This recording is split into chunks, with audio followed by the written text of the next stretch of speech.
Start with Greg Logan, Newsday.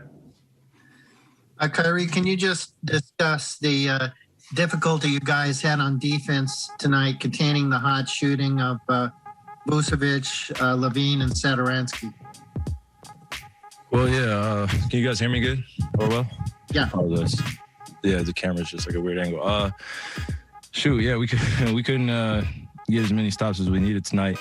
I mean, when you got, Tomas Satoransky going 8 for 10, Patrick Williams going 4 for 5, Daniel Tice going 4 for 6, and, making some timely baskets. You got to give credit. In the second quarter, I feel like they created separation and we were playing catch up.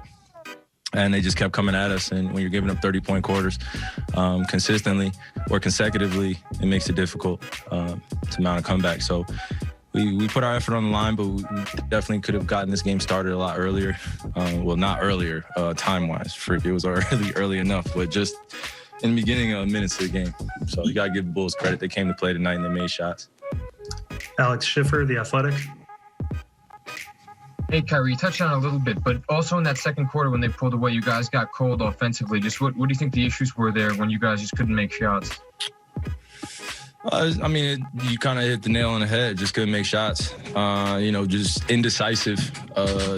I feel like attempts that occurred in that second quarter where, we just should just drive it or make an extra play or create an opportunity for a teammate. And, they created separation. So like I said, you just got to give credit when credit's due. They made shots this early afternoon game. And, now we learn from what we can and move forward. Brian Lewis, New York Post. Okay.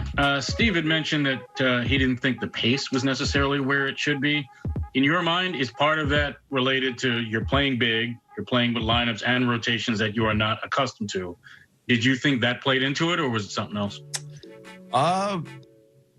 I'll leave that for you guys to discuss and have fun with that in terms of what that is. But I think in terms of how we feel as players going out there to prepare, it would have been nice to have more of a grace period in the morning to get on the court and prepare the way we prepare at home. We had 90 minutes as a team, or 115 minutes to prepare before the game, before anybody could get on the court. It's just like unheard of. I'm usually at the arena 3.5 hours or 2.5 hours before the game to get, locked in as well as my teammates. And today it's just one of those weird games where everybody's schedule's off and it's an early game as it is. It's Easter for some people. And we're playing basketball on this day. So it took just a little bit longer for us to get it going, to get revved up, and it cost us. So you give the Bulls credit. But I feel like we did some good things and we could take some positives from here as well. Christian Winfield, New York Daily News. Hey, Kyrie, it seemed like at 1 second Tyler was running up the floor, and then the next second he's getting helped off. Did you see what happened there, and have you been able to talk to him about what happened? Yeah, I'll let the medical staff, work with him, and I'm sure his representation will you know how the professional stuff goes. I don't want to speak on someone else's behalf, but we don't want to get hit with the injury bug.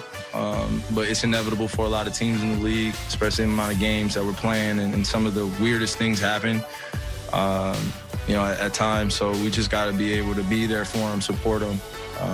Tom Dowd, BrooklynNets.com. Hey, Steve, fell behind a little bit. You guys kind of cut into it a couple times. What did you see there in the fourth quarter where you couldn't quite get over the hump there? Yeah, we just weren't real sharp tonight. Didn't shoot the ball particularly well. Didn't have the requisite pace, I think, for our team to be as dynamic as we are offensively. But more importantly, I thought defensively, we need to be more active, scramble more, be more decisive, and performance by us, but we'll learn from it and keep going. Alex Schiffer, The Athletic. Hey, Steve, I got two for you. Just any update on Tyler Johnson? And it looked like Landry took a shot with his ankle. Mm-hmm. Yeah, we'll see how they look in the morning. Tyler's going to get his knee evaluated and probably a scan. But, we don't have any updates. But, we'll see what happens tomorrow. And then just towards the end of the first half when they went on that big run and you guys went a bit cold offensively, did you think you guys were maybe settling for shots there? Did you like the selection and it just wasn't going in? No, I didn't like it a lot. I thought, like I said, we didn't play with enough pace, not enough movement and activity. We had a hard time spacing them out because we were a little bogged down. And so we were playing in tight spaces instead of making them guard in big spaces. And so it just wasn't a great offensive performance from us tonight, obviously. Some of it's shot making, but I think more of it was just playing at that relentless pace. And I don't mean up and down. I mean just when we get in the half court, making quick decisions, having that little burst of interaction, and then continuing to play if the first action doesn't create anything for us. Christian Winfield, New York Daily News. Hey, Coach, obviously with Tyler, non-contact injury has to be helped off the floor by his teammates. I mean, is there kind of part of you that's kind of bracing for the worst when you see something like that happen?